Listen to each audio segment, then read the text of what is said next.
a bro fist to you all as we are now on day 5 for EU, day 6 for US, and holy God in heaven. Oh man, finally we have a boss with teeth. So there's a little bit to catch up on. I didn't get to do a recap yesterday. Yesterday was my mega day. Every time we do these caster things, at some point you have the mega day, which allows the other casters to have a shorter day so that they get some rest and they're not on camera for like 7-8 hours a day. We do 7 casters here at Echo. We feel that's the perfect amount. Yesterday, because I don't have my usual Twitch stream, is my mega day, so I was on camera for like 9 hours, something like that, and I was tired. I was blown out to get in front of the camera and throw some, what little riz I have towards you guys.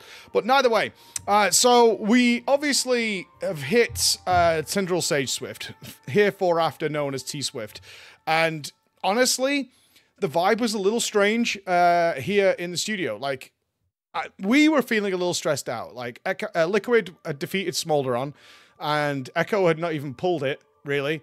They'd done like 5 science pulls with a comp they weren't going to use just to make sure like their weak auras and stuff worked before they went back to Mythic Plus. Mythic Plus is kind of like a really big deal this time because gear is just so important, and the splits gave you good gear, but we do have that huge item level jump this time around, so Mythic Plus has become really good. And I'm not sure how Liquid is feeling about it, but there's a little serendipity with them having some bugs and being forced to go to M+, because it has dramatically improved their gearing. So they've passively done that. It's not like it's a waste of time. They're not sat waiting for the instance to reset or anything like that. They've had communication with Blizzard, so they're off to Mythic Plus, which also has a positive impact on future things. But I imagine they're still pissed off because they don't want to run into bugs regardless. So at certain points, Echo like went to Mythic Plus, and we were like, Liquid's kind of like a boss ahead. You guys are like, yeah, but the point was, is like, well, we have to do it. There's nothing we could do because the item level difference, certainly yesterday on Saturday, was brutal. It was like 4 or 5 item levels difference across the average of the whole raid. That's insurmountable. Like, you can't win in that scenario. There's a couple of no-win scenarios for Echo, which they accept as part of it. If the raid is too easy, they can't possibly win. They can't make up the time difference, even though it's, you know, it's variable and it gets shorter and longer sometimes. That the US has. They simply can't do it. There's no way. They need to get to a boss ideally at the same time or before Liquid to even have a chance at victory. And if the raid is too easy and the bosses just fall over, that's not going to happen. And they need to be getting on the same gear level, so they can't just not go and do the M+ stuff. So they were very chill. Like, the players were chill. We weren't chill. They were like, yeah, we've got to go and do our M+ now. We're pretty comfortable with what's going on. And the kind of thesis was, or the sort of perspective to understand this, is that they were really pretty sure that Farak is going to be really hard. They didn't know about Tendril Sage Swift. I don't think anybody really predicted how hard that boss would be. There was a lot of throws around of like, it's probably a 50 pull or something like that. But they knew that Farak was going to be the big wall. So they had time on their side. And from their perspective, it's like, Smolderon's not going to be a big deal. If Tendril Sage Swift is easy as well, then we'll get through that and we'll get there around the same time as Liquid, whatever it's going to be. So that was the scenario, as Liquid's entering their final day today of Prog, and Echo still has 2, and we have yet to see Farak. Now, weird thing though, because obviously, as you guys probably know if you're following this race, Tendril Sage Swift, T-Swift is really fucking hard. Super fucking hard. Like, actually brutal. Utterly brutal. Great for Echo. Really great for Echo. And I'm not going to start, like, accusing the other side of anything, because I've literally just woke up. So, for context, it's Monday morning right now. And I'm talking about kind of what happened yesterday and what happened while I was asleep. So this is absolutely no disrespect to Liquid, but obviously I tuned in to try and catch up with what happens while I'm asleep. That's the nature of the beast, right? Liquid raids while I'm in bed. So I woke up and apparently there's a little bit of tilt going on over there. You know, I saw some tweets from Max. He's like, I'm really unhappy with what's going on right now. It is the way it is, but there's bad takes from the community. All that's going on. And I really worry about their mental in that environment, because previously, certainly looking at Sepulchre, when those kind of tweets started coming out, Echo used it as fuel, and I've told Max this, right? I've told it to his face several times when we talked about what happened in Sepulchre and all this kind of stuff. Is that like that fuels Echo a lot? It really does, and they've just got started here as I'm recording it, so we'll see how the day plays out here. But when that stuff starts to happen, like Echo takes that as fuel and starts to burn hotter and hotter and hotter, and they will be looking to destroy. Like they're like bloodhounds at that point. That's what I see from the team when obviously I've got such a vast experience casting for them. That's what I see, and I wonder if that's going to happen again or whether they kind of agree, because it was more a case of people asking for nerfs. Both guilds asking for no nerfs. They did do a nerf to the HP of the boss. That's fine. If they were going to nerf something, I'm pretty sure they've done the math and realized that the guilds couldn't possibly have, if they do manage to get through the mechanical nightmare that is T-Swift, is like they wouldn't possibly have been able to kill it. That makes sense. One of the big things we were talking about on the cast is that seemingly phase 3 of this fight, which is easily the most brutal to come, is going to be by far the longest, because the intermission timers for phase 1 and 2 are set, and they're not super long, even though they're murdering the raiders in those intermissions. But once you get to the end, that's going to be really, really long based on how much HP the boss has left. So they left it mechanically alone. There's a couple of tweaks, but nothing that was dramatically changing where the guys are all stuck.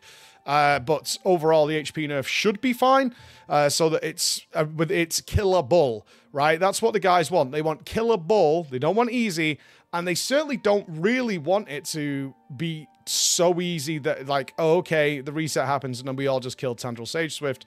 The reset's going to happen for the US tonight, and therefore they just get to Farak, like, before Echo even has their reset, right? Nobody wants that. And the good thing is, and I think this is probably a community point, people get really hung up on this, but I mean, give me a little rope here to talk about this, is the community looks at these bosses and they get really sort of angry, and they're like, this is unkillable, this is blah, blah, blah. And part of it is, this boss is not for you. There's literally no one else in the world right now, I think Instant Dollars have made it there, who are facing down this boss. So it doesn't need to be nerfed, because there's no one else in the world who is contending against this boss. Liquid and Echo, and this is something some guilds get offended by, but I think if you're being sensible, you shouldn't be, and the proof is always there, are so far ahead of like the 3rd, 4th, and 5th places in terms of every single raiding element, not only from gameplay, but to analysis and to strategy building, especially in a blind environment, which barely any guild ever gets to do. All that stuff, they're so far ahead that a reasonable boss that's like pretty difficult for the, you know, the average Mythic community, which is still exceptionally better than most of the WoW community, isn't going to pose a threat or a challenge. And therefore, like, the game would look trivially easy, and obviously the really good guilds would just drift away and disappear. Which, again, there's good elements. One, you want that hardcore element of your game, obviously. It's great marketing for Blizzard to have this, and if the game comes across as too easy, a lot of people, even though they never face it, and this is where the, like, irony is, these are people who will never, ever do these encounters, complain about how easy it is. It's very, very strange. But for the guilds, Echo and Liquid, obviously I could talk more for the Echo camp, give them a really, really hard boss. That's what they're here for. That's why they put in thousands of hours of effort in order to be in this environment where they can prove they're the best. That's what they want. They want to be the best, the unequivocal best, and the unquestionable best. And neither guild wants some sort of controversial, lukewarm ending to a race, because one, it's not memorable. No one really cares. It goes into the record books, sure, but the good memories of it don't last. And also you have all the community up in arms of like, well, there was a reset and they did it like a couple of hours before, and blah, blah, blah. You have all these wishy-washy bullshit things that are going on, and nobody wants that. So Tandril Sage Swift seems to be posing that challenge. They may do more changes to a reset, because obviously more guilds are going to defeat Smolderon and actually start working on T-Swift. Ideally, Blizzard tends to say they're going to leave things alone as much as humanly possible until the race is finished, to make it as fair as possible for other guilds to get into that environment, to see what it's like. Because the only way other guilds reach Liquid and Echo's level is by having the experience of facing down these fights. And you'll often find, and you guys have probably experienced this yourself, if you do harder content in a video game, you're naturally better than the people who don't. And if Liquid and Echo are always up against these monumental, monolithic bosses, and you never get to experience that, then you're not going to reach that level. Like, certainly in the gameplay side, because you're just not facing down the sort of challenges they're facing down, and you're not having to get better in order to overcome them. It's as simple as that, and there's a lot of guilds chasing to be in that world first sphere. And personally, I've been fighting for this for literally years and years now. I want like 5 or 6 guilds to be potential winners. I really want that. I want a nice, healthy race to world first scene, and it's become harder and harder and harder to break into that sphere because the amount of money involved, the amount of outside analysts involved, all that kind of stuff that's going on. So what's happening now with T-Swift is really interesting. And the next 2 days, I think, are going to be possibly the most interesting of the race, and that includes when inevitably we start facing down Farak, because it could be the decider. Which guild can hold the mental strength, the endurance to blast this boss, certainly with the guys raiding like 15, 16 hours a day, to be doing a fight that is relentless onslaught of murderous mechanics from point 1 to the end with no pause, right? We saw Echo wipe, go again, wipe, go again, wipe, go again in that environment. And it's really, really tough. So I'm fully engaged now. I'm so invested. Obviously, I was very disappointed in the early bosses, but now we've got these last 2 bosses, and everything we know about Farak is that it's going to be just another war zone for the guys to get through, like absolutely plowing through it. So if you're not watching Race to World first, now's the time to get in, for sure, because whoever takes this boss down first might be the decider, right? Yes, the strategy will be available, but this is another point, which I'll talk about tomorrow, so this video is not too long, but knowing the strategy on this fight ain't saving you that much time. And I'll explain that tomorrow. So I'll leave it there for now. Can't wait to see you guys. I'm on cast later today. And it's just, I'm so hype. I'm fully invested at this point. So I'll see you again. Bye-bye.